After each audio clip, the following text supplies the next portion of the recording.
Cold starts.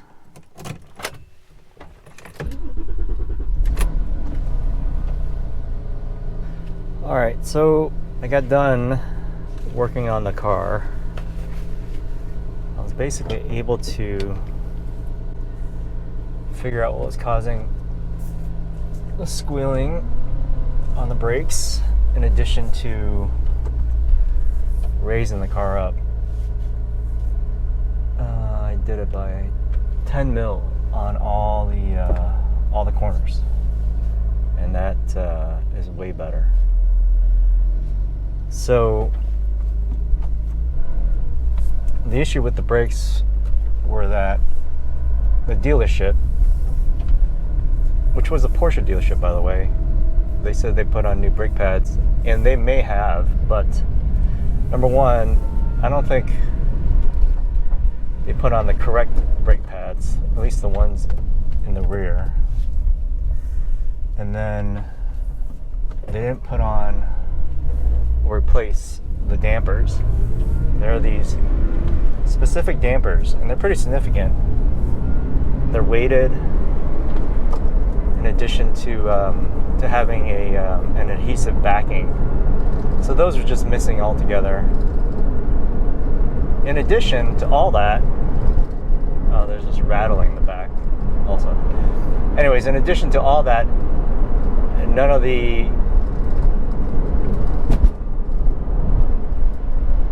the brake pads had the wear sensor. It was literally just snipped off and then electrical taped. And that's the kind of BS I can't stand. It just kind of reconfirms my opinion on the fact that it doesn't matter if it's a dealership or an independent. Like, nobody cares about your car except for you. That's it. And that's why I do all the work myself on all my vehicles. I cannot trust anybody. I'm really disappointed in the dealership, because you would think they would have to do it by certain standards. And the brakes were squealing so much that it was discouraged me from driving this car. And then the fact that the car was lower, that was basically what I griped about last video. The fact that the car was so low, I couldn't drive it how I wanted to drive it. But anyways, now the brakes are fine. It's at a height that it's still pretty low, but it doesn't scrape on every dip and whatever driveway. So I'm happy with that. I did notice when I was changing out the rotors and the rear brake pads, I believe it's the driver's side shock boot was torn, and I believe that shock is whatever busted, because there's, I think, a lot of oil that had seeped out. At least that's what it looks like. So that's something I'm gonna have to look into, either replacing that shock or maybe going back to the original shocks that came with the car. So I had bought a full kit, brake kit, rotors and pads and hardware and new sensors, and I replaced the two rotors in the back, which I believe were the original rotors from Porsche. The fronts, it did not change because they were still good. I measured them against the brand new ones, and they were the same size. So the fronts, I believe, were changed out. I can kind of tell they didn't look like the original Porsche ones. And you can tell because I think the original Porsche ones have one of the ventilated holes is not a hole. It's a little dimple, or concave dimple. I don't know what you would call that. And when that wears down, that's how you know that the rotor is at its limit or needs to be replaced. So overall, I'm pretty happy with how it all turned out. There's one bracket that I actually didn't need to remove, but when I attempted to remove the 10 mil bolt, it sheared off. So there's a busted bolt inside the whatever. It's relatively minor, and I just zip tied it.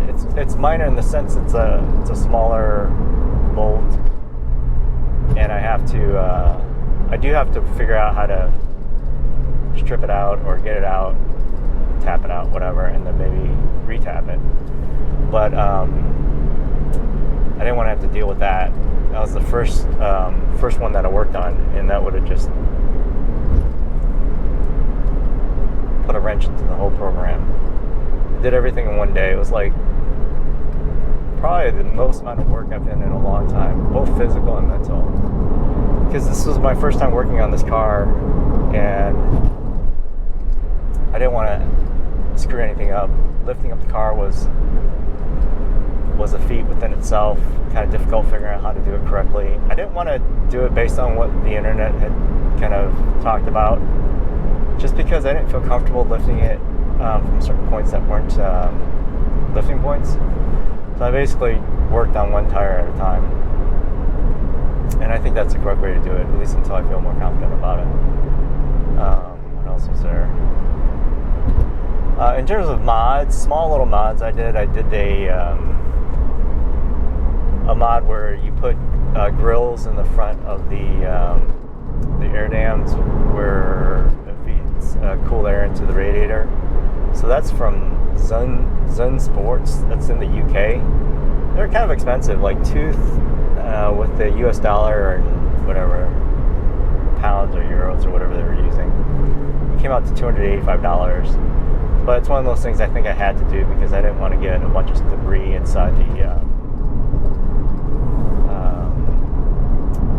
air dam or whatever, and then into the radiator and rock chips and all that jazz. So I'm pretty happy with how that turned out. I think it doesn't look as good as stock, but it looked okay. And so there's that. And then there's this little mod I did for the radio.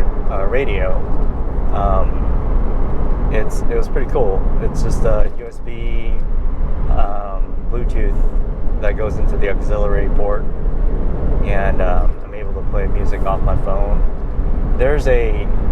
And that was, I don't know, $30, if that, somewhere between $15 and $30 off of Amazon. And I plays music fine, and that's all I wanted. I'm not a big CarPlay, Apple CarPlay or Android CarPlay, all that crap. I don't do that at all. I find that, I don't know how people are so jazzed about it. There's really no benefit to it. You can check your messages and then play your music, maybe maps, but I do all that through my phone.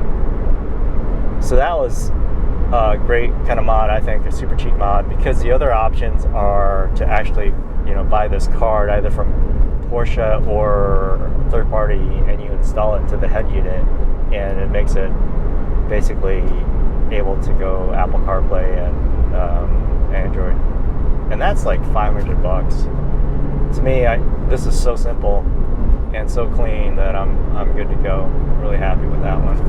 But again, all I want to do is play music off the thing, and then I don't have to touch the dash and pull it out or anything like that. So in terms of things that are still needed, that rear shock, I got to deal with that. I want to fix this area where it has the damage to the faceplate of this center cluster. It's probably something else I want to deal with. I can't remember right now. But yesterday I drove this car after doing all the brake work and lifting the vehicle. It's the first time, literally the first time I've been able to enjoy driving this car. Up to that point, I was just like finding it so frustrating with the brakes and not being able to just drive it and not worry about it too much. So it's getting there.